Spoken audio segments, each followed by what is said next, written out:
नमस्कार मित्रांनो, आजच्या व्हिडिओमध्ये तुम्हा सर्वांचे मनपूर्वक स्वागत। मित्रांनो, आजच्या व्हिडिओमध्ये आपण लाडकी बहीण योजनेबद्दल आलेल्या नव्या GR बद्दल संपूर्ण माहिती पाहणार आहोत।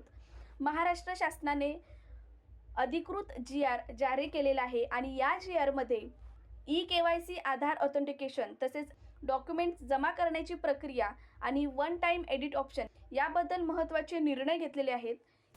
या व्हिडिओमध्ये कोणत्या महिलांना ई-KYC करणे आवश्यक आहे, तसेच कोणत्या महिलांचे डॉक्युमेंट्स हे अंगणवाडी सेविका यांच्याकडे जमा करायचे आहेत, तसेच ज्यांचे पती किंवा वडील मृत्यू प्रमाणपत्राबद्दल काय नवीन नियम आहेत ते सांगितलेले आहेत, तसेच ई-KYC पूर्ण केलेल्या महिलांसाठी काय दिलासा दिला आहे हे सुद्धा या व्हिडिओमध्ये आपण पाहणार आहोत। तर व्हिडिओ स्किप न करता व्हिडिओ शेवटपर्यंत नक्की बघा।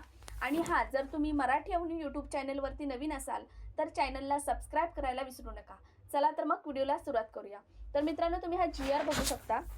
मुख्यमंत्री माझी लाडकी बहीण या योजनेअंतर्गत पात्र लाभार्थी महिलांची पडताळणी आणि प्रमाणीकरण करण्यासाठी ई-KYC माध्यमातून आधार ऑथेंटिकेशन करण्याबाबत हा दिनांक 11 डिसेंबर 2025 चा हा GR आहे। या GR मध्ये सांगितलेले आहे, तुम्ही ते बघू शकता, मुख्यमंत्री माझी लाडकी बहीण या योजनेअंतर्गत पात्र लाभार्थी महिलांची पडताळणी आणि प्रमाणीकरण करण्यासाठी ई-KYC माध्यमातून आधार ऑथेंटिकेशन करण्याकरिता ई-KYC प्रक्रिया करण्यास शासन परिपत्रक 31/12/2025 पर्यंत मुदतवाढ देण्यात आलेली आहे।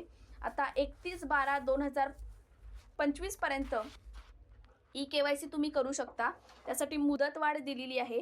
आता या योजनेअंतर्गत ज्या पात्र लाभार्थी महिलांचे ज्यांचे वडील हयात नाहीत किंवा ज्यांचे पती देखील हयात नाहीत आणि ज्या घटस्फोट झालेले आहेत, त्या लाभार्थी महिलांनी स्वतःची ई-KYC करावे व तदनंतर त्यांनी त्यांचे पती अथवा वडील यांचे अधिकृत मृत्यू प्रमाणपत्र व घटस्फोट प्रमाणपत्र किंवा न्यायालयाचे आदेश याची सत्यप्रत संबंधित अंगणवाडी सेविका यांच्याकडे 31/12/2025 पर्यंत जमा करण्याची सूचना देण्यात आलेली आहे। सदरची प्रक्रिया ही ऑफलाईन पद्धतीने करावायची आहे। तथापि या लाभार्थी महिलांनी जी लाडकी बहीण योजनेची जी वेबसाईट आहे त्याच्यावरती ही जी वेब पोर्टलवर तुम्हाला ई-KYC प्रक्रिया ऑनलाईन पद्धतीने अंतिम करणे आवश्यक आहे।